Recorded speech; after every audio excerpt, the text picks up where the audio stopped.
the Star Democrat in the 1920s, I think it was called a Star Democrat then, actually referred to Unionville as the ideal Negro community in the state of Maryland, quote unquote.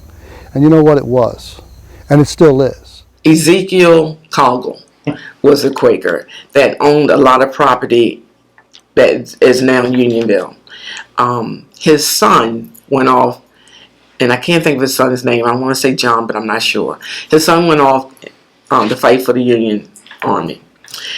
Along with him went the story goes, about 100 slaves and some free blacks in that community of the Y Plantation that encompassed Copperville and Unionville in those areas. By 1866, they are mustered out of the Union, and lo and behold, they all come back to Unionville, which is an incredible story in and of itself.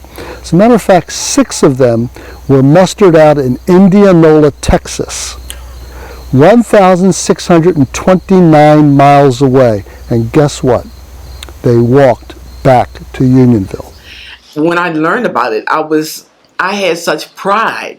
I mean, in knowing that, especially African Americans, because in my growing up, I'm at the age where I remember a lot of the segregation years and other things and you hear so many negative things all the time, but to hear something so positive from the outside world. Coggle leased each of those 18 soldiers a piece of property. And when those soldiers first came back and he presented them with that proposition, they named the village Coggleville.